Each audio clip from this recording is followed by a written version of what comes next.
Φύλακας στη Δήλο. Μέρες και νύχτες στο ακατοίκητο νησί της Μαρίας Πούλακα. Πριν ξεκινήσετε, στις σελίδες που ακολουθούν θα διαβάσετε όλα όσα κράτησα για να μην χαθούν όταν έφυγα από τη Δήλο. Περπατήστε μαζί μου στο ιερό νησί, γνωρίστε όσα δεν χωρούν σε φωτογραφίες, σιωπές, ηλιοβασιλέματα, σκέψεις, μυστικά, αλλά και αστείες στιγμές. Φιλίες, θάλασσα, πάρτι. Η Δήλος με έκανε να αγαπήσω ξανά το καλοκαίρι, μια εμπειρία που θα με συντροφεύει πάντα. Αφήστε και εσείς λοιπόν τη μαγεία της να σας συνεπάρει όπως άγγιξε και εμένα και χιλιάδες επισκέπτες. Κεφάλαιο 1. Το κοριτσάκι με τα κοτσιδάκια. Στο μουσείο. Υπάρχει μια γαλήνη σχεδόν υπερκόσμια τα πρωινά πριν πατήσουν οι πρώτοι επισκέπτες. Τα αγάλματα μοιάζουν να ξεκουράζονται. Ο χρόνος στέκει ακίνητος και εγώ νιώθω προνομιούχα θεατής σε μια σιωπηλή τελετή. Αλλά και όταν έρχονται οι επισκέπτες, η Δήλος αλλάζει πρόσωπο, αποκτά ζωντάνια. Πόσο απολαμβάνω να παρατηρώ το βλέμμα τους, την έκφρασή τους τη στιγμή που αντικρίζουν τους λέοντες και φωτογραφίζονται όλο καμάρι πλάι τους.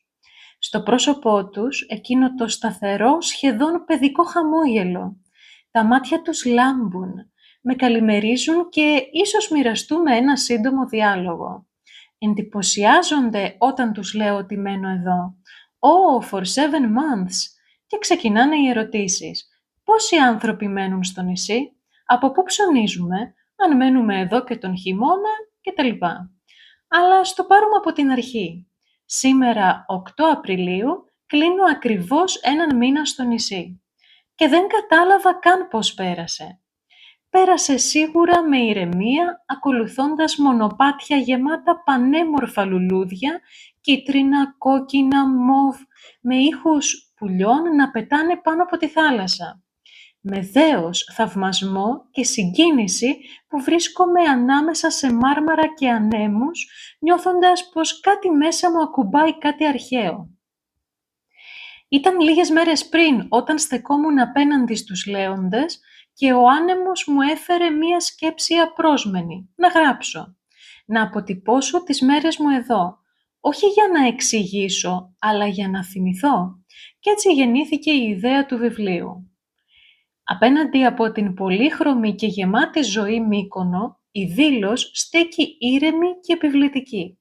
Σύμφωνα με τη μυθολογία, αρχικά ήταν ένας βράχος στο πέλαγος που τον κάλυψαν τα κύματα μέχρι που βρήκε εκεί καταφύγιο υλιτό για να γεννήσει τα παιδιά του Δία, τα δίδυμα, τον Απόλλωνα και την Αρτέμιδα. Έκτοτε το νησί έγινε ιερό, από άδειλος, αόρατη, έγινε δήλος, ορατή. Η λατρεία του θεού Απόλλωνα ξεκίνησε από την εποχή των Ιώνων και συνεχίστηκε μέσα στους αιώνες με τελετές, γιορτές και μεγαλειώδη ιερά αφιερωμένα σε εκείνον. Η Δήλος χαρακτηρίστηκε ως το μεγαλύτερο εμπορικό κέντρο της Οικουμένης, καθώς λόγω της στρατηγικής της θέσης στο Αιγαίο αναπτύχθηκε ιδιαίτερα ως κέντρο του εμπορίου και της ναυσιπλοείας. Αυτό που μου κίνησε ιδιαίτερα το ενδιαφέρον στην ιστορία του νησιού είναι ότι το 426 π.Χ. έγινε στη Δήλο κάθαρση. Ανασκάφηκαν όλοι οι τάφοι και τα οστά των νεκρών μεταφέρθηκαν στη γειτονική Ειρήνια. Από τότε απαγορευόταν να πεθάνει και να γεννηθεί κανείς στη Δήλο, καθώς και τα δύο θα μόλυναν το ιερό. Κατά συνέπεια, οι Δήλοι, μην μπορώντας ούτε να γεννήσουν ούτε να ταφούν στο νησί τους, εξορίστηκαν από τους Αθηναίους, οι οποίοι τους εκτόπισαν στο Αδραμίτιο της Μικράς Ασίας. Μετά την κάθαρση, κάθε 5 χρόνια είχε καθιερωθεί από τους Αθηναίους μια γιορτή, όπου έφτανε στη Δήλο ένα ιερό πλοίο με προσφορές. Έτσι, το νησί γέμισε με αγάλματα. Ας αφήσουμε όμως τα ιστορικά στοιχεία στην άκρη για να εστιάσουμε στο παρόν. Το μόνο σίγουρο, αν θέλεις να μείνεις εδώ, είναι ότι πρέπει να είσαι άνθρωπος της φύσης, έτοιμος να συνυπάρξεις με κάθε λογής έντομο που σίγουρα θα βρεθεί στο δρόμο σου καθημερινά. Σήμερα, για παράδειγμα, με κυνηγούσε στην κυριολεξία ένας μήνος από κουνούπια. Πέρα δόθε μπροστά από τους λέοντες για να τα αποφύγω. Αν δε έκανα το λάθος να μείνω ακίνητη, εκείνοι αποφάσιζαν να ξεκουραστούν πάνω μου. Από την άλλη, μπορώ να παραδεχτώ πως μου φαίνεται τόσο αστείο να παρατηρώ τους επισκέπτες να χτυπάνε ο ένας τα χέρια πόδια του άλλου και να τρέχουν αλαφιασμένοι, χορεύοντας σχεδόν, προσπαθώντας να γλιτώσουν από τις άγριες επιθέσεις των κουνουπιών. Ή, όπως είπε και μία συνάδελφος, πυράγχας είναι αυτά, δεν είναι κουνούπια. Φυσικά δεν είναι μόνο αυτά, αλλά και κάθε πλάσμα που βουίζει, σέρνεται ή πετά. Αυτό που θα δεις σίγουρα να τρέχει ανάμεσα στους λίθους είναι οι σαύρες. Είτε μικρές που μία που τις βλέπεις, μία που εξαφανίζονται, είτε μεγάλες, γέρικες, να περπατάνε αργά-αργά, αφήνοντάς να τις παρατηρήσεις να κουνάνε τόσο περίεργα το στόμα τους. Αυτό που τρέμω, αλλά δεν νομίζω ότι θα αποφύγω, είναι τα φίδια. Ανατρίχιασα και μόνο στη σκέψη. Δεν θα ξεχάσω ένα πρωινό δίπλα στην Ιερή Λίμνη, κάθισαν πάνω σε έναν λίθο 2 γαλίδες με σκούρο δέρμα, η μαμά και η γλυκύτατη κόρη της, ένα πανέμορφο κοριτσάκι με 2 παιχνιδιάρικες φουντίτσες πιασμένες ψηλά στο κεφάλι. Τι ήθελα κι άνοιγα το στόμα μου, για το δικό τους καλό φυσικά. Όταν της είπα ότι θα ήταν καλό να μην κάθονται γιατί μπορεί να έχει φίδια, η κυρία άρχισε να ουρλιάζει, το κοριτσάκι έκλαιγε, τσίριζε και ήθελε να φύγει. Η μαμά γύρισε προς το μέρος μου και είπε «Δεν έπρεπε να το πείτε αυτό». Είχα τόσες τύψεις μετά. Να λέω έντομα, θα λέω έντομα. Κεφάλαιο 2. Το τηλεφώνημα. «Καλημέρα σας. Σας καλώ από την Εφορία Αρχαιοτήτων Κυκλάδων». Για λίγα δευτερόλεπτα δεν ήξερα τι να πω, σαν να μην καταλάβαινα. Προσπαθούσα να κάνω τη σύνδεση. Κυκλάδες, άρα δήλος. Λες, μήπως δήλωσα και σε άλλο κυκλαδίτικο νησί και δεν το θυμάμαι. Μέσα στις σκέψεις μου ακούστηκε από την άλλη γραμμή για τον αρχαιολογικό χώρο της Δήλου. Απαντούσα μηχανικά. Ναι, βεβαίως, αλλά στο μυαλό μου έτρεχαν τόσες ερωτήσεις. Πότε πρέπει να έρθω, τι καιρό έχει, πού θα μένω, με ποιον θα μένω, πώς φτάνω στο νησί, τι ρούχα πρέπει να φοράω στη δουλειά. Εκείνη τη στιγμή τα είχα όλα τόσο μπερδεμένα στο μυαλό μου, που νομίζω πως ψέλισα 1-2 ερωτήσεις και ζήτησα χρόνο για να το σκεφτώ. Σε 2 μέρες έπρεπε να είχα δώσει μία απάντηση, αποδοχή ή μη αποδοχή της θέσης. Έκλεισα το τηλέφωνο. Πήγαινα πάνω κάτω μέσα στο σπίτι, ψιθυρίζοντας. Δεν το πιστεύω, τι θα κάνω, πού πάω, θα πάω. Τηλέφωνο τη μαμά. Πάντα σε αντίστοιχες περιπτώσεις είναι ο πρώτος άνθρωπος που θα πάρω. Εννοείται ότι θα πας, θα είναι εμπειρία. Σαν υπνοτισμένη συμφώνησα, το έκλεισα και άρχισα να φτιάχνω βαλίτσα. Τι μου λείπει που πρέπει να πάρω, τι μέρα είναι, θα προλάβω να τα πάρω. Πότε έχει πλοίο για να φύγω, πανικός. Για μένα αυτή είναι μία από τις ομορφιές του επαγγέλματος, παρότι ξέρω ότι πολλοί θα διαφωνήσουν, ειδικά όσοι έχουν οικογένεια. Τι μια στιγμή κάθεσαι αμέριμνη στον καναπέ του σπιτιού σου και την αμέσως επόμενη αρχίζεις να πακετάρεις για να ανακαλύψεις ένα καινούριο τόπο. Ένας συνδυασμός προσμονής, άγχους, φόβου, περιέργειας, ενθουσιασμού, όλα μαζί. Προσωπικά μπορεί να μην έχω τη δική μου οικογένεια, έχω όμως έναν σύντροφο τον οποίο λατρεύω. Μου ήταν τόσο δύσκολο να βρω τις λέξεις να του το πω. Ήξερα πως θα χαιρόταν για μένα, αλλά ταυτόχρονα αυτό θα σήμαινε ότι θα ζούσαμε πάλι με χιλιόμετρα ανάμεσά μας. «Να πας», μου είπε. Και αυτό δεν ήταν απόσταση, ήταν αγάπη. Έτοιμα τα πράγματα λοιπόν, αλλά βαριά. 7 μήνες ήταν αυτοί. 2 το πρωί, με βροχή, έφτασα επιτέλους στο ταξί και άφησα όλο αυτό το βάρος από πάνω μου. Ανέβηκα στο πλοίο, μισοκοιμισμένη, σαν να έφευγα στον ύπνο μου, μα ήξερα καλά πως ξυπνούσε κάτι καινούριο. Κοιμήθηκα σχεδόν αμέσως, με να νουρίζει η θάλασσα. Όταν άνοιξα τα μάτια μου, είχε ξημερώσει. Πλησιάζαμε την Μύκονο. Καθώς περιμέναμε να βγούμε από το πλοίο, παρατηρούσα τους συνεπιβάτες μου με τις βαλίτσες τους στα πόδια. Πολλοί έμοιαζαν να πηγαίνουν να δουλέψουν σεζόν, δηλαδή ήταν κουρασμένοι, σιωπηλοί, έτοιμοι για κάτι απαιτητικό. Μέσα από το πλοίο έψαχνα να βρω το θαλάσσιο λεωφορείο που θα με οδηγούσε στο παλιό λιμάνι από όπου θα έπαιρνα το πλοίο για τη Δήλο. Ρώτησα το προσωπικό, με κοίταζαν με απορία. Ωραία ξεκινάμε, σκέφτηκα. Τελικά, με το που κατέβηκα από το πλοίο, το είδα απέναντί μου. Αναχώρηση στις 8:30.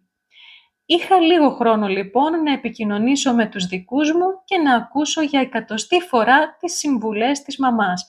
Να προσέχεις, να τρως, να ντύνεσαι καλά, να μην εμπιστεύεσαι εύκολα. Μπήκα στο Sea Bus και ο καπετάνιος με καλωσόρισε, λέγοντάς μου «Σιγά με τη βαλίτσα, τώρα τις βάψαμε τις θέσεις».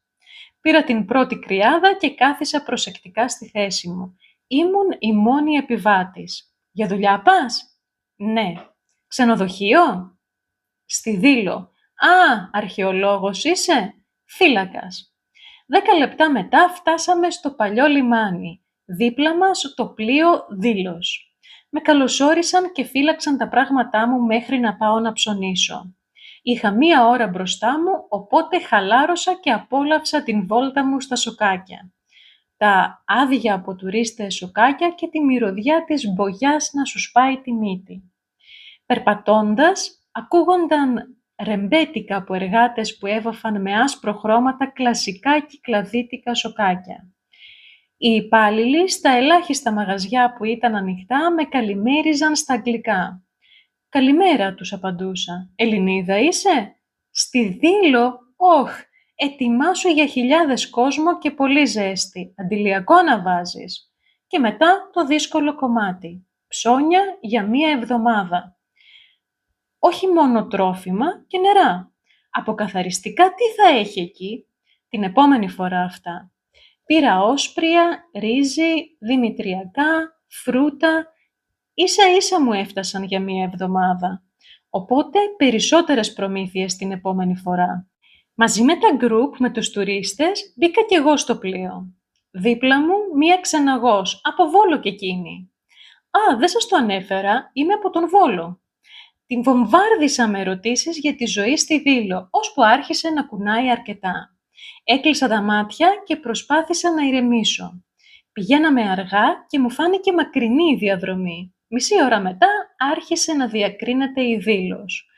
Όλα όσα είχα δει μόνο από φωτογραφίες ήταν επιτέλους μπροστά μου, ζωντανά και εντυπωσιακά, όπως ακριβώς τα φανταζόμουν. Τα μάτια μου περιπλανιόντουσαν ψάχνοντας τους περίφημους λέοντες. Με εξέπληξε το μέγεθος του χώρου. Ήταν πολύ μεγαλύτερο από ό,τι φανταζόμουν. Περίμενα να κατέβουν πρώτα οι επισκέπτες, αφού έτσι κι αλλιώς ένιωθα τα πόδια μου μουδιασμένα. Από το άγχος, τι θα συναντήσω, από την κούραση, το κουβάλιμα. Με το που κατέβηκα, άκουσα 1 φωνή. «Είστε η κυρία Πούλακα?» Ο αρχαιολόγος του νησιού, ένας χαμογελαστός κύριος με ζεστά φιλικά μάτια. Με τη θερμή χειραψία ένιωσα καλοδεχούμενη στο νησί και όλη η ένταση άρχισε να υποχωρεί. Με οδήγησε σε ένα κίτρινο ντάμπερ και κρατήθηκα από τη μοναδική θέση που είχε μισοκαθισμένη. Έσφιγγα το παλτό στο λαιμό μου και προσπαθούσα να θυμηθώ αν έχω πάρει ζεστά ρούχα μαζί μου. Ο αέρας στις Κυκλάδες δεν αστιεύεται, τον νιώθεις σε όλο σου το κορμί. Τσούκου-τσούκου, αφήνοντας πίσω μας τουρίστες που μας χαιρετούσαν γελώντας, φτάσαμε στο μουσείο όπου θα γνώριζα τον αρχιφύλακα. Πω, χάλια έγιναν τα μαλλιά μου από τον αέρα. Περπατώντας προς την είσοδο, προσπαθούσα να βολέψω τις ατίθασες τούφες που είχαν στήσει χορό. Σφιχτή χειραψία, μεγάλα γαλάζια μάτια. Με την ευχάριστη διάθεση του αρχιφύλακα, έσπασε σύντομα ο πάγος και ένιωσα ευπρόσδεκτη. Υπέγραψα κάποια διαδικαστικά έγγραφα και παίρνοντας την άδειά του, «Σήμερα είσαι ελεύθερη, κάνε ό,τι θέλεις», πήρα το κλειδί του σπιτιού μου και συνεχίσαμε για τη Σικιά. Έτσι είχαν ονομάσει το μέρος που βρίσκονται τα σπιτάκια γιατί είχε μία Σικιά. Κοντέινερ δίπλα στη θάλασσα. Μπαίνω μέσα, όλα του κουτιού, ολοκαίνουρια. Ανοίγω το παράθυρο του δωματίου μου και ήταν λες και θαύμαζα έναν πίνακα ζωγραφικής. Μπροστά μου ο Κίνθος, το υψηλότερο σημείο του νησιού και στα αριστερά μου η θάλασσα. Έκλεισα τα μάτια μου για να κρατήσω μέσα μου αυτή τη στιγμή. Πώς κάτι τόσο απλό μπορεί να σε κάνει να νιώσεις τόσο γεμάτος? Αφού καθάρισα γρήγορα, ξεκίνησα για το μουσείο που τόσο λαχταρούσα να επισκεφτώ. Ήμουν εκεί. Στάθηκα μπροστά στην πόρτα και πήρα μια βαθιά ανάσα, νιώθοντας πραγματική ευγνωμοσύνη που ήμουν τόσο κοντά σε έναν χώρο που ανέπνεε αιώνες. Έμπαινα και ήταν σαν να κατέβαινα σκάλα στο βάθος του χρόνου, σαν να άνοιγε μπροστά μου ένα παράθυρο στο παρελθόν, σαν να με αγκάλιαζε ο χρόνος, σιωπηλός μέσα από τις μορφές και τα βλέμματα των αγαλμάτων. Περπατούσα αργά ανάμεσα σε επιτύμβια αγάλματα και στήλες, σε ειδόλια, κοσμήματα και καλέσθητα ψηφιδωτά, λεπτοδουλεμένα με χρώματα που αντέχουν στο χρόνο. Δεξιά μου διακρίνεται η αίθουσα των Λεόντων. Κατευθύνομαι προς τα εκεί, νιώθοντας μία ανυπομονησία σαν να είχα ραντεβού με κάτι μεγαλειώδες. Στέκονται εκεί, επιβλητικοί, ακίνητη φρουρή του χρόνου.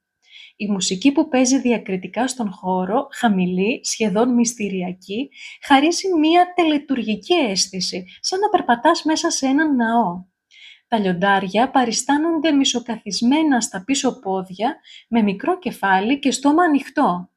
Υπολογίζεται ότι αρχικά ήταν 16, αλλά σώζονται στον χώρο μόνο 5 και τμήματα από 3 ακόμη. Ήταν αφιέρωμα των Ναξίων γύρω στο τέλος του 7ου αιώνα π.Χ., συμβολικά σαν φύλακες της Ιερής Λίμνης. Βγαίνοντας από το μουσείο, μία αίσθηση απόλυτης σιωπής με τύλιξε. Οι εικόνες από όλα εκείνα τα έργα τέχνης συνέχιζαν να επιπλέουν στο μυαλό μου. Ένιωθα να κρατώ αυτή την ενέργεια μέσα μου, μία αίσθηση θαυμασμού που αναμειγνυόταν με μία ήρεμη μελαγχολία. Κεφάλαιο 3. Πριν το λιμάνι ζωντανέψει. Η ώρα ήταν 5:30 το πρωί. Ο ουρανός ήταν ακόμη σκοτεινός, χρωματισμένος με διάφορες αποχρώσεις του μπλε, σαν να κρατούσε τη νύχτα ακόμα μέσα του. Αργά, οι πρώτες ροζ και μοβ γραμμές άρχισαν να χαράζουν στην άκρη του, προμηνύοντας το φως της ημέρας. Ήχοι της φύσης είχαν μόλις αρχίσει να ξυπνούν, τα πουλιά τιτιβίζουν δειλά, έτοιμα να τραγουδήσουν τη νέα μέρα, και από κάπου πιο μακριά, ο κόκορας πέταξε μια ισχυρή κραυγή, σπάζοντας τη σιωπή με τη γνώριμη επιτακτική φωνή του, σαν να καλούσε όλους να ξυπνήσουν. Κατηφόριζα προς το λιμάνι, με τον δρόμο άδειο και τον αέρα να μυρίζει αλάτι και νύχτα. Λίγο μετά τις 9, το λιμάνι άλλαξε πρόσωπο. Βήματα, φωνές, το λιμάνι ζωντάνεψε. Καθώς έκοβαν το εισιτήριό τους, μου χαμογελούσαν, με καλημέριζαν, κάποιοι με πείραζαν και λίγο, σπάζοντας για λίγο τη μονοτονία της δουλειάς. Στο τέλος, μοιράζονταν μαζί μου τον ενθουσιασμό τους για όλα όσα είδαν και έτρεχαν να μπουν στο πλοίο και πάλι. Κάτι άλλο για το οποίο πρέπει να είσαι προετοιμασμένος στο νησί είναι το πόσο απρόβλεπτος είναι ο καιρός. Έκοβα τα εισιτήρια φορώντας κοντομάνικο και λίγα λεπτά αργότερα άρχισε να βρέχει και δεν χρειαζόταν απλά ζακέτα, αλλά μπουφάν χοντρό. Σαν κρεμμύδι πρέπει να ντύνεσαι εδώ και να έχεις μαζί σου από αντιλιακό μέχρι ομπρέλα και φουλάρι να κρατάς ζεστό το λαιμό σου. Γυρίζοντας στο σπίτι, 2 ηλικιωμένες φιγούρες, χέρι-χέρι, περπατούσαν αργά.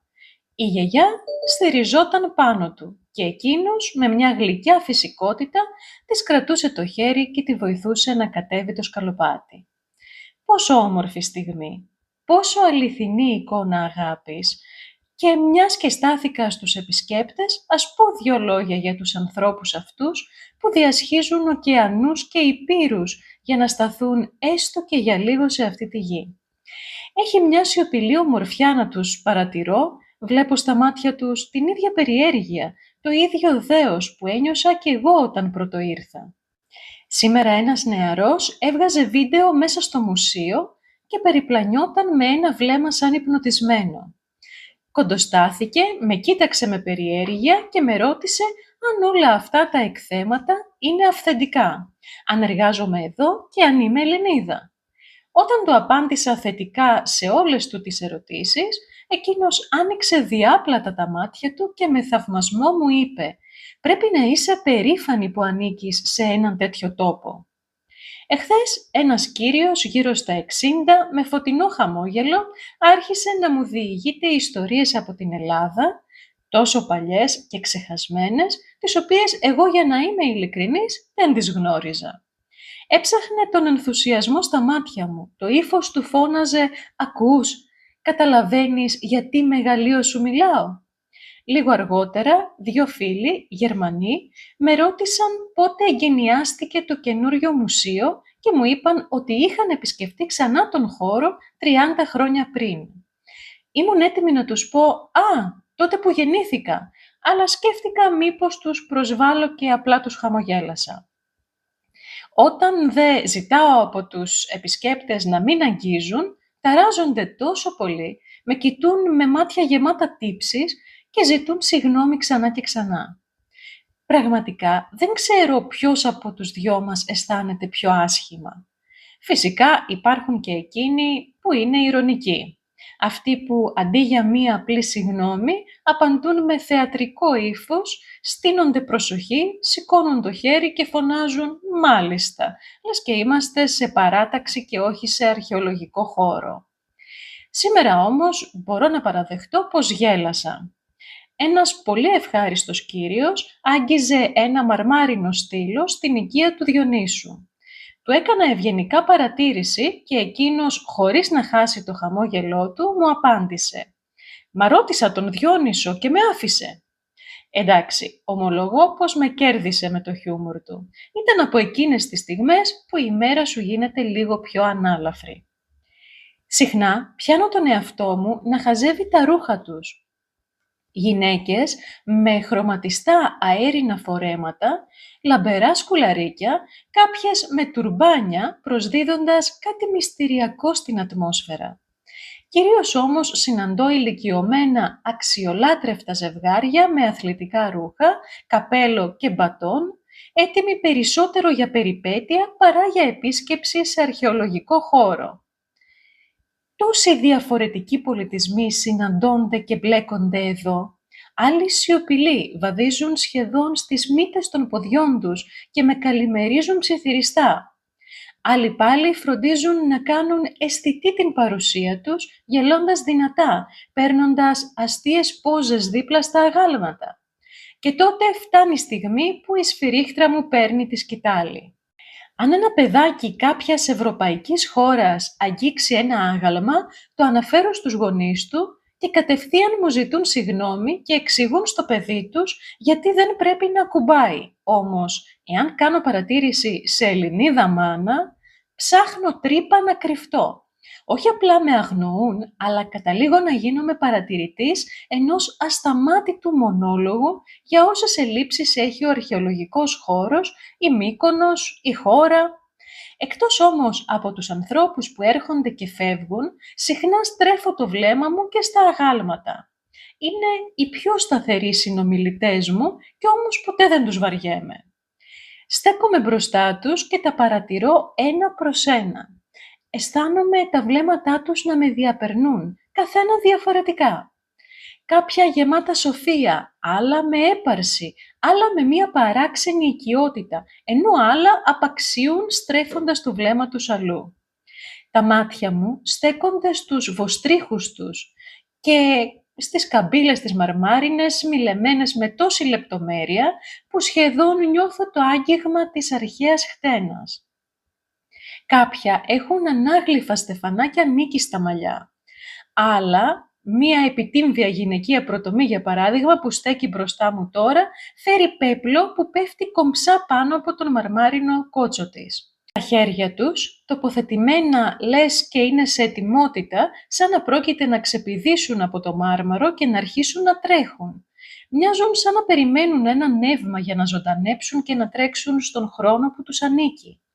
Μπροστά μου η Λιτό. Τα κατσαρά μαλλιά της σκεπάζει ένα πέπλο και εκείνη με το κεφάλι γερμένο στο πλάι μοιάζει τόσο ήρεμη. Νιώθω ότι την ενοχλώ έτσι πως την κοιτάζω επίμονα. Ας πάω παρακάτω λοιπόν. Αυτό μπροστά μου χαμογελάει διάπλατα. Σπάνια εντοπίζω κάποιο τόσο χαρούμενο άγαλμα. Στο αριστερό του χέρι κάτι κρατάει, χωρίς να μπορώ να καταλάβω τι είναι. Στην περιγραφή αναφέρει ερμαϊκή στήλη με κεφαλή αρποκράτη. Από την εμπορική συνοικία τέλη δεύτερου αρχές πρώτου αιώνα π.Χ.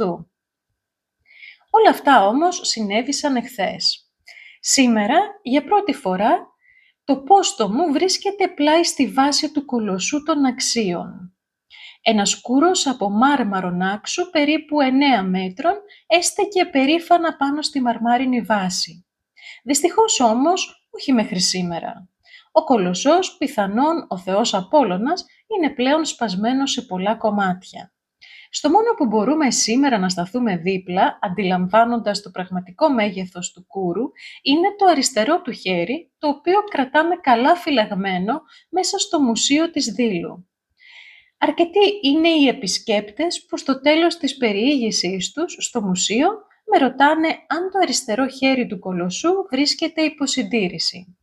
Όταν τους απαντώ αρνητικά, οδηγώντας τους στο μαρμάρινο μέλος με ορθά ανοιχτά μάτια, με ρωτούν αν αυτό που αντικρίζουν είναι μόνο το ένα χέρι του.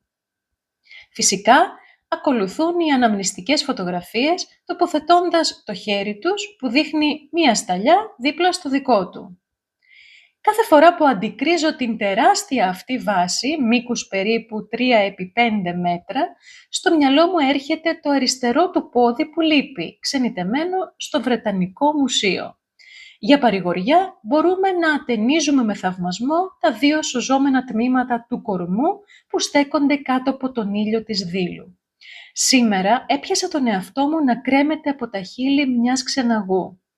Αισθάνθηκα παιδί, με αυτιά ορθά ανοιχτά και καρδιά πρόθυμη να μάθει. Την άκουγα να μιλά με τη θέρμη μιας χαμογελαστής δασκάλας, όπως τότε στο σχολείο, όταν η γνώση έμοιαζε με παραμύθι. Εξηγούσε λοιπόν στους επισκέπτες ότι οι οπές που διακρίνονται στην άνω πλευρά του κάτω κορμού μαρτυρούν την παρουσία μιας χάλκινης ζώνης πλάτους 20 με 30 εκατοστών. Παρατηρώντας το τμήμα του κορμού, καθώς και τη βάση, συμπεραίνουμε ότι ο θεός του ήλιου απεικονιζόταν με μακριά μαλλιά, στιβαρούς ώμους και είχε το αριστερό του πόδι λίγο πιο μπροστά από το δεξί, όπως η κούρη. Η πιο συχνή ερώτηση που δέχτηκα σήμερα ήταν ποια είναι η μετάφραση της επιγραφής στο πίσω μέρος της βάσης, το αυτό λίθο εμεί Ανδριάς και το Σφέλας. Είμαι η ίδια πέτρα και το άγαλμα και η βάση. Δεν μπορώ παρά να νιώθω βαθιά ευγνωμοσύνη που βρίσκομαι σε αυτόν τον τόπο.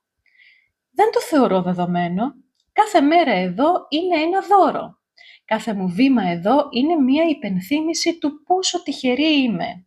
Η Δήλος δεν είναι απλώς ο χώρος εργασίας μου. Δεν αισθάνομαι ότι πηγαίνω για δουλειά κάθε πρωί που ξυπνάω. Αυτός ο τόπος έχει μπει στην καρδιά μου. Νιώθω την ανάγκη να τον προστατέψω σαν να μου τον εμπιστεύτηκαν για λίγο. Δεν πρόκειται για μία απλή εργασία. Είναι ευθύνη, τιμή, είναι κάλεσμα. Κεφάλαιο 4. Πίσω από τη στολή. Η καθημερινότητα εδώ δεν έχει τα συνηθισμένα. Δεν υπάρχουν μαγαζιά, δρόμοι, γειτονιές. Υπάρχουμε μόνο εμείς, λίγοι, ξένοι μεταξύ μας στην αρχή. Μόλις φύγουν και οι τελευταίοι επισκέπτες, η ανθρώπινη παρουσία μοιάζει παράτερη και απαραίτητη ταυτόχρονα. Τις πρώτες μέρες ήμουν επιφυλακτική. Δεν ήξερα τι να περιμένω ούτε από το νησί ούτε από τους ανθρώπους. Η Δήλος έχει κάτι το κλειστό, το απόμακρο και αυτό μεταφέρεται και στις σχέσεις. Μία ομάδα αγνώστων που μοιράζεται την ίδια δουλειά σε έναν έρημο τόπο. Διάλεξα τον σίγουρο δρόμο, κρατούσα αποστάσεις. Μία καλημέρα, λίγα λόγια και στο πόστο μου. Όσα μιλούσα μαζί τους, παρατηρούσα τα μάτια τους, την γλώσσα του σώματός τους, μήπως καταλάβω αν κρύβεται κάτι, αλλά πώς να το ξέρω. Οπότε, όπως είπαμε, τον σίγουρο δρόμο. Ούτως ή άλλως, η καθημερινότητά μου στο νησί είναι ακριβώς όπως φανταζόμουν και ήλπιζα ότι θα είναι. Αφιερώνω χρόνο στον εαυτό μου, απολαμβάνω τη φύση και κυρίως ακούω την ησυχία. Μια ησυχία που αγκαλιάζει και θεραπεύει. Αλλά ας κάνω για λίγο μία παύση σε όσα σας γράφω, γιατί το βιβλίο που έχω δίπλα μου, στο κομοδίνο, με καλεί να χαθώ στις σελίδες του. Ένα βιβλίο το οποίο βρέθηκε χθες στα χέρια μου χωρίς να το περιμένω. Μόλις είχα βολευτεί στη θέση μου στο καραβάκι για Μύκονο και ένας κύριος που δουλεύει μέσα και με καλημερίζει κάθε μέρα, μου το έδωσε λέγοντάς μου «Πάρ' το εσύ που σου αρέσουν αυτά. Θέλει ήρεμο μυαλό για να διαβάσεις. Εγώ δεν μπορώ». Έμεινα έκπληκτη να τον κοιτάζω. Πόσο ευγενική κίνηση. Φερνάντο Πεσόα, το βιβλίο της ανησυχίας. Έχει ένα ωραίο αεράκι και έχω το παράθυρό μου ανοιχτό, όπως πάντα. Δεν την έχω χορτάσει ακόμη τη θέα. Σκέφτηκα να βάλω χαμηλά κλασική μουσική, αλλά ο ήχος των πουλιών και του κύματος με κέρδισαν. Έγραψα με σιγουριά πως θα κάνω μία παύση για διάβασμα, μα αντί για σελίδες μυθιστορήματος, βρέθηκα να ψάχνω άρθρα, αναφορές και αρχαιολογικές δημοσιεύσεις για το νησί. Η Δήλος δεν με άφηνε σε ησυχία και ούτε κι εγώ το ήθελα τελικά. Θα μοιραστώ μαζί σας όλα όσα κράτησα μέσα από τη σύντομη αυτή έρευνα. Η Δήλος ήταν πλωτό νησί που πλανιόταν στο αφρισμένο νερό μέχρι που ο Ποσειδώνας το αγκυροβόλησε στο κέντρο του Αιγαίου με 4 αλυσίδες. Έτσι φανέρωσε το νησί, εξού και το όνομα Δήλος, φανερή. Δεν γινόταν να αγνοήσω την έκταση των αριθμών που σχετίζονται με το νησί. Ο πληθυσμός κατά τους ρωμαϊκούς χρόνους υπολογίζεται στις 30.000. Τα πλοία που κατέπλεαν στο λιμάνι άγγιζαν τις 7.500 κάθε χρόνο. Οι τόνοι των εμπορευμάτων που διακινούνταν ετησίως ανέρχονται στις 750.000. Ανάλογοι ήταν και οι αριθμοί των δούλων που έφταναν τις 250.000 σε ετήσια βάση. Σχετικά με την έναρξη των ανασκαφών στο νησί, η αρχή έγινε το 1873 από τη Γαλλική Αρχαιολογική Σχολή της Αθήνας, η οποία συνεχίζει μέχρι σήμερα το εξαιρετικής σημασίας έργο της. Το 1904 πραγματοποιήθηκε η ανέγερση του Αρχαιολογικού Μουσείου και τον Ιούλιο του 2024 παραδόθηκε στο κοινό του ανακαινισμένο. Από το 1990 φέρει τη σφραγίδα της UNESCO ως θησαυρός της παγκόσμιας πολιτιστικής κληρονομιάς. Το 1933 φυτεύτηκε συμβολικά ένας φοίνικας στην Ιερή Λίμνη σε ανάμνηση του φοίνικα κάτω από τον οποίο η Λιτό γέννησε τους δίδυμους θεούς. Ενδιαφέρον ήταν και αυτό που διάβασα, πως η Δήλος βρίσκεται στη μέση του Αιγαίου και γύρω της σχηματίζουν κύκλο τα υπόλοιπα νησιά και γι' αυτό τον λόγο ονομάζονται Κυκλάδες. Καθώς περιπλανιόμουν στις πηγές για το νησί, έπεσα πάνω σε μία πληροφορία που με συγκίνησε. Διάβασα πως έχουν πραγματοποιηθεί συναυλίες στον χώρο και συγκεκριμένα παρακολούθησα ένα απόσπασμα μιας συναυλίας κλασικής μουσικής. Δυσκολεύομαι να φανταστώ κάτι πιο μαγευτικό από τέτοια ακούσματα να αντιχούν ανάμεσα στα αρχαία μάρμαρα. Μία εμπειρία μαγική, σχεδόν υπερβατική. Μακάρι φέτος να σταθώ τυχερή και να ζήσω κι εγώ αυτή τη μαγεία. Ας επιστρέψω όμως στο σημείο που έγραφα για τους ανθρώπους της Δήλου. Δεν ήταν λίγες οι φορές και από στόματα διαφορετικά που άκουγα τη φράση «αν αντέξουν και δεν φύγουν». Θυμάμαι να τους κοιτάζω με βλέμμα γεμάτο απορία. δεν ήταν εύκολο να φανταστώ τι θα μπορούσε να συμβεί, ώστε να μην αντέξει κάποιος φύλακας σε αυτό το νησί και να νιώσει την ανάγκη να το εγκαταλείψει. Μέχρι που πήρα το θάρρος να ρωτήσω. Μου εκμυστηρεύτηκαν πως δεν είναι όλοι φτιαγμένοι για τη σιωπή αυτού του τόπου. Η απομόνωση βαραίνει. Ορισμένοι αρχίζουν να αισθάνονται εγκλωβισμένοι, ότι δεν υπάρχει ανα πάσα στιγμή άμεσος τρόπος διαφυγής. Η απουσία γιατρού δε κάνει την ψυχολογική πίεση ακόμη πιο έντονη. Ομοίως, για ανθρώπους που παλεύουν με την κατάθλιψη ή που γενικά αγωνίζονται καθημερινά με την ψυχική τους υγεία, το νησί κάποιες φορές δεν προσφέρει λύτρωση, αλλά μεγεθύνει το βάρος που κουβαλούν. Η θάλασσα που μεγαλυνεύει σε άλλους φαντάζει απέραστη, απειλητική. Ό,τι για εμένα είναι καταφύγιο, για εκείνους γίνεται κλουβί χωρίς κλειδί. Η αλήθεια είναι ότι η δουλειά του φύλακα δεν είναι μόνο η φύλαξη. Είναι και η συνύπαρξη με τον εαυτό του.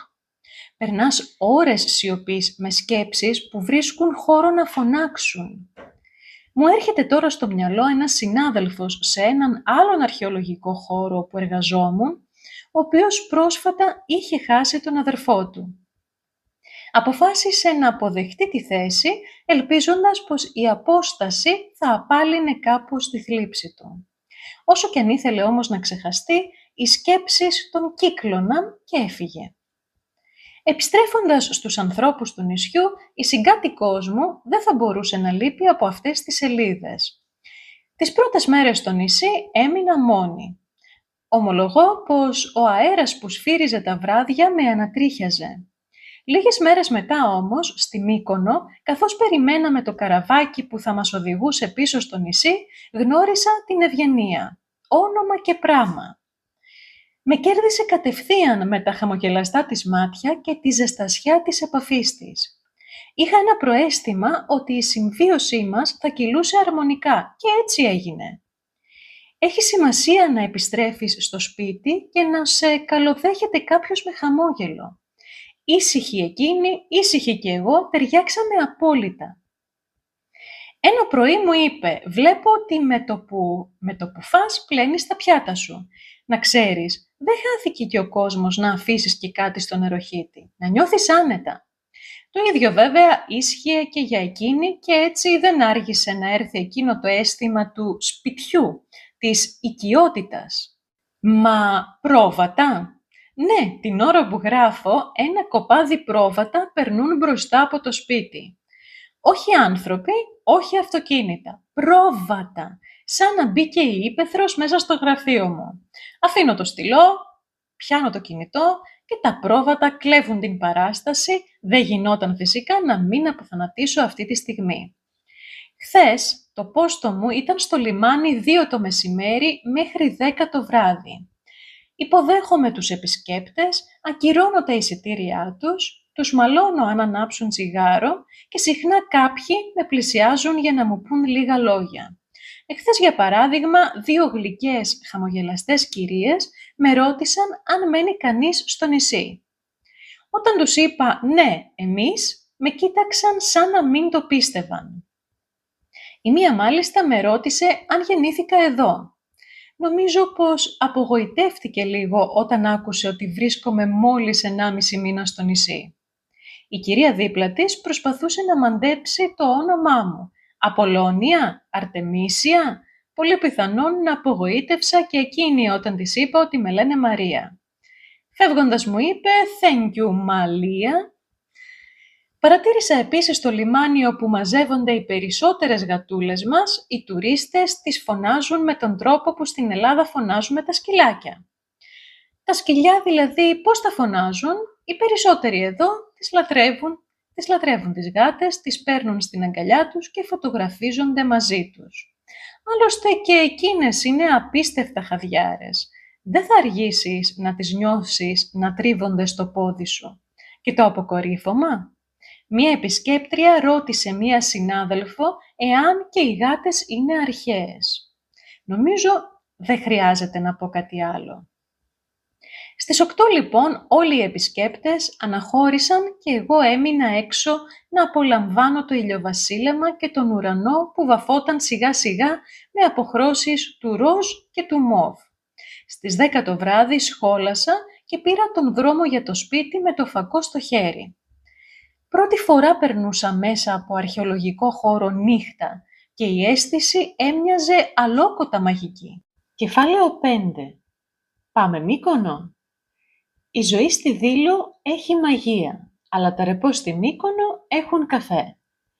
Δεν περίμενα ότι θα ένιωθα τόσο έντονα την ανάγκη να πάω σε ένα καφέ, να αισθανθώ πως με περιποιούνται και να χαλαρώσω χωρίς να χρειάζεται να έχω τα μάτια μου 14 στους επισκέπτες. Ένα καπουτσίνο με κανέλα λοιπόν, σε ένα γωνιακό τραπέζι με θέα τη θάλασσα και ένα καλό βιβλίο. Ένα πρωί στη Μύκονο η περιπλάνησή μου ξεκίνησε από μία επίσκεψη στο Αρχαιολογικό Μουσείο Μυκόνου, στο οποίο φιλοξενούνται ευρήματα από τις ανασκαφές στη Ρήνια, καθώς και από το νησί της Μυκόνου.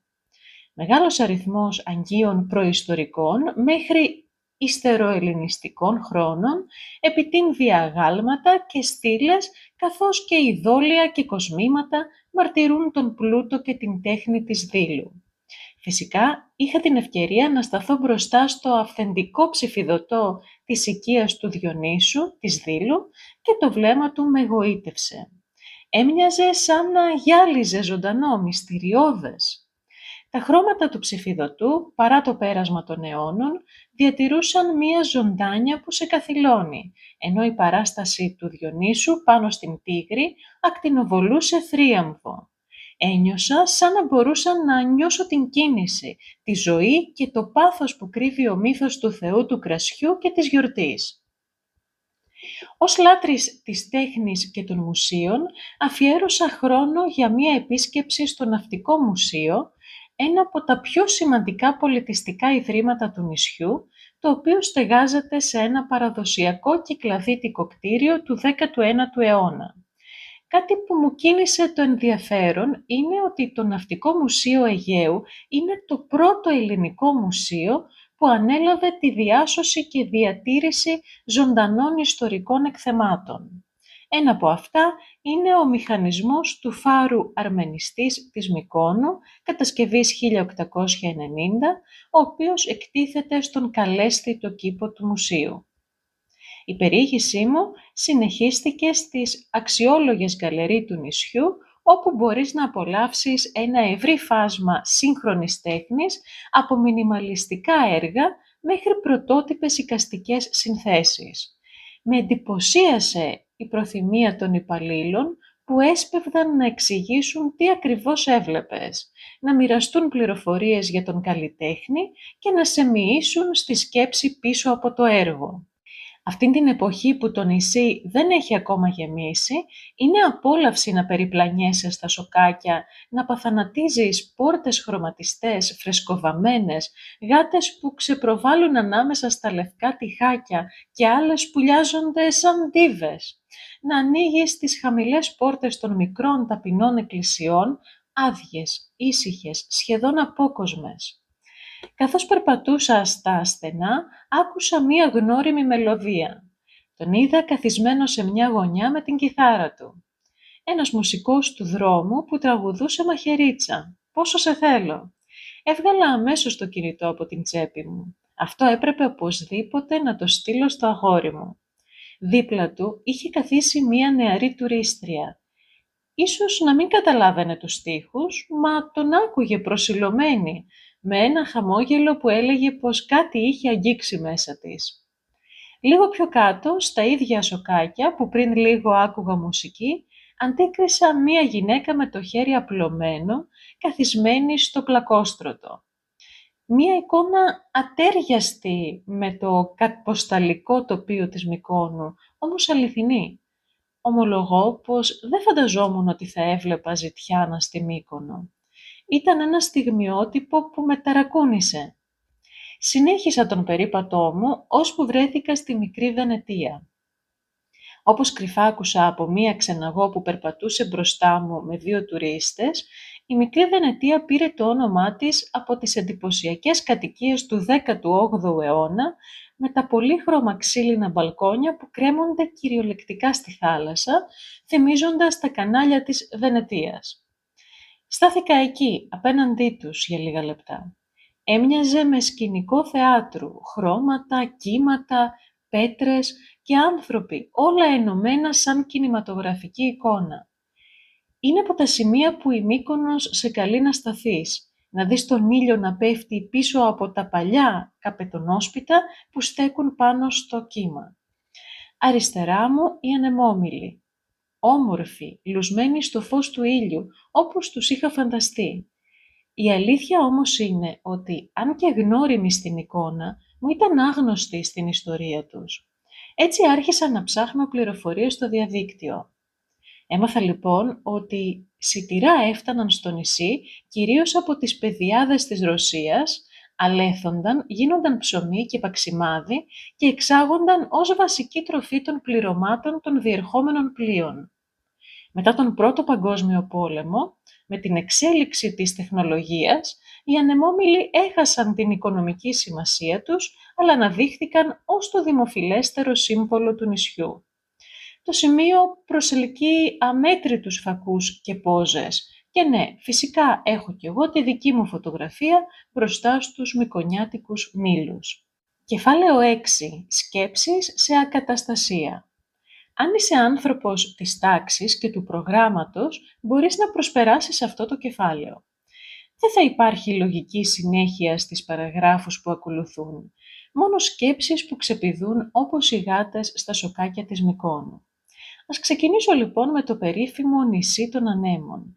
Χθες, μετά τη δουλειά, πετάχτηκα για λίγες ώρες στο νησί, έτσι για να αλλάξω παραστάσεις. Πόσο όμορφη εικόνα τα καθαρά σεντόνια, κρεμασμένα στα ψηλά μπαλκόνια στα στενά δρομάκια. Ανεμίζουν και ακουμπούν τα ρούχα του απέναντι μπαλκονιού, λες και παίζουν, λες και τρέχουν, αγκαλιάζονται. Περνάω από κάτω με το βλέμμα στραμμένο προς τα πάνω. Οι ντόπιοι με κοιτάζουν με απορία. Αν υπήρχε ένα συννεφάκι από πάνω τους, νομίζω θα έγραφε «Τι κοιτάζει αυτή έτσι, δεν είναι δάκαιο ο Παρθενώνας». Κάνω πως δεν τους βλέπω, κλείνω τα μάτια, χαμογελώ και αφήνω τη γλυκιά μυρωδιά του σαπουνιού να μου γαργαλίσει τα ρουθούνια. Φρεσκάδα αγνώριμη, καθησυχαστική, θυμίζει σπίτι, θυμίζει μαμά. Στρίβω λοιπόν στο στενό και να σου μια πινακίδα μπροστά μου. Οδός Δήλου. Αχ, αυτό το νησάκι με ακολουθεί, μου κλείνει το μάτι από μακριά. Α, θυμήθηκα και μία άλλη πινακίδα. Ένα πρωί που επισκέφτηκα ένα χωριό της Μυκόνου. Οδός Αράξαμε. Ιδιαίτερο θα έλεγα, αν και θα περίμενα να τη δω μπροστά μου σε κάποιο άλλο νησί. Στην Ικαρία, ναι, σίγουρα εκεί. Θυμάμαι ένα πρωί, πολύ πρωί, στις 5:30, ξεκίνησα από το σπίτι για δουλειά. Έφτασα στο λιμάνι και στην άκρη του φαινόταν ο νυχτοφύλακας. Σκέφτηκα ότι ίσως ψάρευε, αλλά όταν μπήκα στο φυλάκιο είδα το καλάμι του. Από ένα ηχείο έπαιζε κλασική μουσική. Δεν υπήρχε ομορφότερος τρόπος να ξεκινήσει η μέρα μου. Έξω η γλάρη, το κύμα, τα χρώματα του ουρανού και στο φυλάκιο κλασική μουσική. Μαγεία. Μαγική όμως είναι και η θέα από το βουνό μας. Το όρος Κίνθος, το υψηλότερο σημείο του νησιού με ύψος 112 μέτρα. Για να ανέβεις στην κορυφή, παίρνεις λίγες ανάσες και προετοιμάζεσαι για μία μικρή ανάβαση σε πέτρινο μονοπάτι. Τη στιγμή που θα πατήσεις το πόδι σου στην κορυφή, η ανάσα κόβεται, όχι από την κούραση, αλλά από την ανεμπόδιστη θέα 360 μοιρών. Ολόκληρος ο αρχαιολογικός χώρος ανοίγεται σαν χάρτης κάτω από τα πόδια σου και συνειδητοποιείς το μέγεθος του τόπου, αλλά και το πόσο μικρός είσαι. Στον Κίνθο ανεβαίνεις για να δεις και τελικά νιώθεις. Όλα αυτά ίσως σκόπευε να αισθανθεί ένα πιτσιρίκι, δεν θα ήταν 10 χρονών. Περπατούσε προς τον Κίνθο φορτωμένο, όχι με σάκο, με νεύρα. Πατούσε το χώμα, λες και του είχε φταίξει. Σφύριξα να γυρίσει πίσω, όχι για να επιβληθώ, αλλά γιατί φοβήθηκα. Όχι από θέση, ανθρώπινα. Ευτυχώς το γρήγορο βήμα του κόπηκε. Πήρε το δρόμο προς τα πίσω. Με προσπέρασε με σκυμμένο κεφάλι. Απέφευγα να τον κοιτάζω για να μην αισθανθεί πιο άβολα. Λίγα λεπτά μετά τον είδα να επιστρέφει, να έρχεται προς το μέρος μου. «Ωχ», σκέφτηκα, «τελικά χρειαζόταν τη βοήθειά μου». Δεν έβρισκε το δρομάκι προς το μουσείο. Του εξήγησα ευγενικά και εκείνο ψέλισε «ευχαριστώ» ντροπαλά, μπλέκοντας αμήχανα τα δάχτυλά του. Όμορφα που τελείωσε αυτή η σύντομη συνάντησή μας. Έξω, αυτή τη στιγμή, ο αέρας μουρμουρίζει και σφυρίζει. Ευτυχώς όχι τόσο όσο τις μέρες που είχαμε αποκλειστεί στο νησί. Ναι, το ζήσαμε και αυτό. 3 μέρες τα καράβια δεμένα. Προετοίμαζα τα γεύματά μου με φιδό όσο έβλεπα τις προμήθειες να λιγοστεύουν. Την 4η μέρα όμως φτούξε ελευθερία. Έφυγα κατευθείαν για τη Μύκονο για εφόδια. Επιτέλους τα ντουλάπια και πάλι γεμάτα. Αν και το παράκανα νομίζω. Ήθελα να αποφύγω να βρεθώ και πάλι στη θέση να μετράω τις μπουκές μου. Εντάξει, εδώ που τα λέμε, θα μπορούσα να δανειστώ τρόφιμα από την αγαπητή συγκάτοικο ή από κάποια γειτόνισσα, αλλά μάλλον ήθελα να του ζήσω λίγο ναυαγός. Τώρα που είπα ναυαγός, στο νησάκι υπάρχει μία ονειρική παραλία, η παραλία των Φούρνων.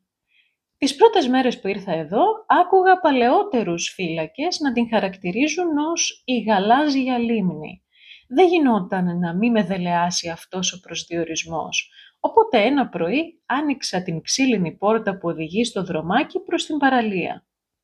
Ένα μονοπάτι όμορφο, φροντισμένο, πλαισιωμένο δεξιά και αριστερά από λουλούδια που σκορπούσαν χρώμα και άρωμα. Με κάθε βήμα πλησίαζα ώσπου απλώθηκε μπροστά μου. Πράγματι, ήταν σαν τις παραλίες που βλέπεις στις ταινίες, μα δεν πιστεύεις πως υπάρχουν στα αλήθεια. Ένα γαλάζιο, αιθέριο, βελούδινο, σαν να είχε λιώσει ο ουρανός και χύθηκε στη γη. Τα κύματα σκάλιζαν τα μάρμαρα που ξεκοράζονταν στην ακτή, ζωγραφίζοντας επάνω τους λευκά σύννεφα αφρού. Στο βάθος, το λιμάνι ξεχώριζε στον ορίζοντα, γεμάτο φωνές και κίνηση, με τα ιστιοφόρα να γλιστρούν στα νερά. Εγώ όμως έμενα σιωπηλή εκεί, στο γαλάζιο καταφύγιο. Την ίδια μέρα, θυμάμαι, περπάτησα ανάμεσα στα κίτρινα σπιτάκια, όπου φιλοξενούν όσους ανήκουν στη γαλλική σχολή.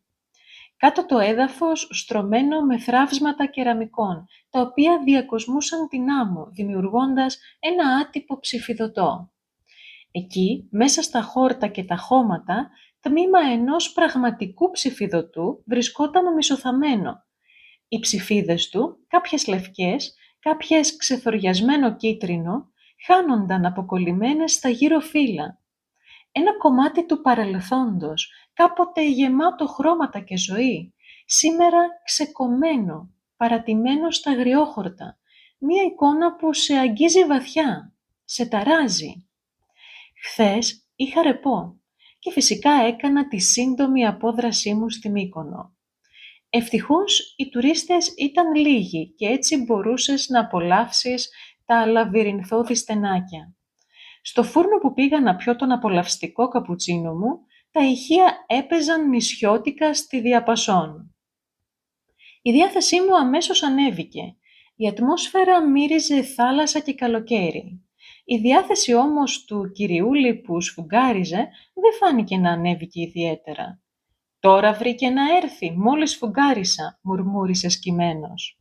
Στην επιστροφή για το νησάκι επιβιβαστήκαμε σε ένα διαφορετικό καράβι, πολύ όμορφο και άνετο, και απολαύσαμε τον ήλιο και το αεράκι καθώς βρήκαμε θέση μπροστά, έξω.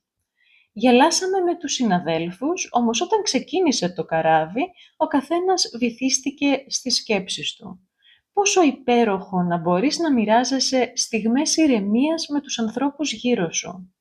Το μάγουλό μου αφέθηκε στην παλάμη μου, τα βλέφαρά μου έκλεισαν απαλά, παραδομένα σε αυτό το γεμάτο ζεστασιά κομμάτι του χρόνου. Ήθελα όμως και να ανοίγω τα μάτια μου, να χάνομαι στην παράσταση που έδιναν τα κύματα μπροστά μου. Ο αφρός των κυμάτων μονοπολούσε το βλέμμα μου, καθώς χόρευε επάνω στα νερά του πελάγους.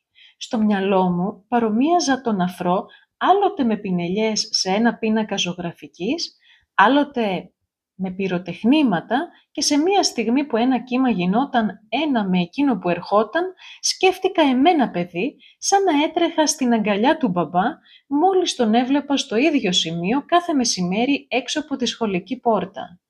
Χαίρομαι που έκλεισα το κινητό μου μέσα στην τσάντα και αισθάνθηκα τη στιγμή. Να το κάνουμε πιο συχνά. Στον ίδιο δρόμο συνέχισα και σήμερα το πρωί. 5 το πρωί και το σώμα ένιωθε πως είχε χορτάσει ύπνο. Βλέπεις, στο νησί μέχρι τις 10 έχω κοιμηθεί. Τα πρώτα τιτιβίσματα της μέρας αντιχούσαν έξω από το παράθυρό μου.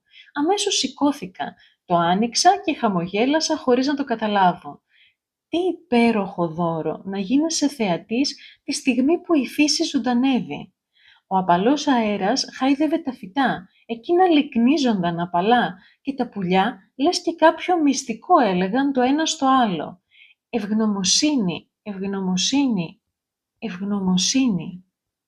Ενώ σας γράφω, αυτή τη στιγμή έχω κουλουριαστεί στην καρέκλα, έξω, στο μπαλκονάκι και με μόνη παρέα τις αραχνούλες που προσπαθούν καθημερινά να γίνουν γειτόνισσές μας, χαζεύοντας τα σχήματα που παίρνουν τα σύννεφα. Αχ, τα στάχια, σαν χορευτές στον αέρα, σαλεύουν ανάλαφρα, όλο χάρη. Λίγο πιο δίπλα όμως, οι βράχοι σταθεροί, αμετακίνητοι, μοιάζουν να κοιτάζουν τον ορίζοντα με επιμονή, σαν να φροντίζουν το νησί όσο εμείς ξεκουραζόμαστε. Προχθές ήμουν στο μουσείο. Το κεφάλι ενός ηλικιωμένου κυριούλη στόλιζε ένα πράσινο καπέλο, καπέλο χελώνα με τα πόδια, το κεφάλι και την ουρά να ξεπετάγονται. Δυσκολευόμουν να τραβήξω το βλέμμα μου από ένα τόσο ξεχωριστό καπέλο που σίγουρα κλέβει την παράσταση, ξαφνιάζει και προκαλεί χαμόγελα. Δίπλα στον συμπαθέστατο κύριο άνοιξε διάπλατα το στόμα του χασμουριώντας ένας νεαρός που αφιέρωσε 2 ολόκληρα δευτερόλεπτα για να θαυμάσει τη μορφή του Γάιου Οφέλιου. Πρόκειται για ένα επιβλητικό σε ύψος άγαλμα στο κέντρο της αίθουσας.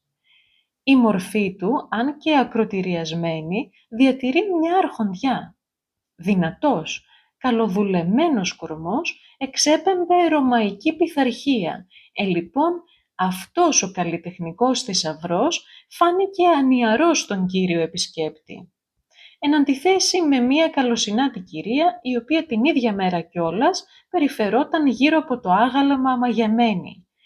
Κρατούσε το στήθος με το χέρι της, σαν να προσπαθούσε να συγκρατήσει τη συγκίνησή της, ενώ το χαμόγελο και τα ορθάνυχτα μάτια της πρόδιδαν την έκπληξή της. Δεν χόρταινα να την κοιτάζω.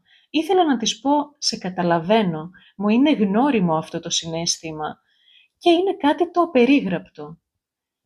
Το ίδιο άγαλμα, 2 βλέμματα. Κι όμως ο καθένας βλέπει τον κόσμο με τα δικά του μάτια. Φαίνεται πως μπαίνοντας στο μουσείο χαλαρώνουν, ιδίως όταν περνούν από την αίθουσα των λεόντων, όπου αντιχούν από τα ηχεία ήχοι της φύσης και απαλή μουσική. Στο ρυθμό αυτής της μελωδίας χασμουριόταν. Ναι, πάλι, ένας άλλος νεαρός αυτή τη φορά. Και σε συνδυασμό με τον αντίλαλο μέσα στο μουσείο, έσφιγγα τα χείλη μου για να μην γελάσω, κρατώντας ύφος σοβαρού φύλακα μουσείου. Επίσης, γιατί όταν με χαιρετάνε οι επισκέπτες κάνουν εκείνο το αμήχανο νεύμα με χείλη σφιγμένα σαν άβολη υπόκλιση ευγένειας. Πάντως είμαι σίγουρη πως το έχω κάνει κι εγώ. Η επόμενη μέρα. Σήμερα το γραφείο μου είναι έξω, στα λιοντάρια. Η ανθρωποπαρατήρηση ξεκινά. Μία όμορφη κοκκινομάλα με φακίδες και μακρύ λουλουδάτο φόρεμα, μόλις είδε μία γάτα κουλουριασμένη πάνω στο δροσερό μάρμαρο, περπάτησε προς το μέρος της στις μύτες των ποδιών της, έσκυψε αθόρυβα πλάι της χωρίς να την αγγίξει και απλά την κοίταζε χαμογελώντας. Όταν την καλημέρισα, μου ψιθύρισε «It's like a paradise for them». Λίγα λεπτά μετά, ένας ψηλός χαμογελαστός κύριος με χαιρέτησε ευγενικά. Είχε τα μαλλιά του γκρίζα, τα γυαλιά του κατέβαιναν χαμηλά στη μύτη και στο στήθος του κρεμόταν μία φωτογραφική μηχανή. Στεκόταν ακίνητος, προσπαθώντας να πιάσει τη σωστή γωνία, όχι βιαστικά, αλλά με μία λεπτότητα. Το βλέμμα του στάθηκε στις λέξεις «Ιερή λίμνη», χαραγμένες στο μάρμαρο. Τη στιγμή που στάθηκε εκεί ένα μικρό σαβράκι, λύγησε αργά τα πόδια του και πάτησε το κλικ. Κοίταξε τη φωτογραφία και χαμογέλασε ντροπαλά. Υποθέτω πως είχε μείνει ευχαριστημένος. Αυτόματα χαμογέλασα κι εγώ. Με κοίταξε και ανταπέδωσε. Αυτό είναι πραγματικά βγαλμένο από πίνακα ζωγραφικής. Ναι, ένας πίνακας που συνδυάζει τη φύση με το ανθρώπινο στοιχείο, με την τεχνοτροπία του πουαντιγισμού. Είχα λοιπόν την τύχη να γίνω θεατής ενός πανέμορφου στιγμιότυπου. Δύο φίλες, φορώντας και οι δύο αέρινα κοντά άσπρα φορέματα και μεγάλα άσπρα καπέλα, έσκυψαν την ίδια στιγμή και έκοψαν λίγα μοβ λουλούδια. Κοίταξα γύρω μου μήπως υπήρχε κάποιος που να κρατά φωτογραφική μηχανή, αλλά όχι, απλώς συνέβη, τυχαία.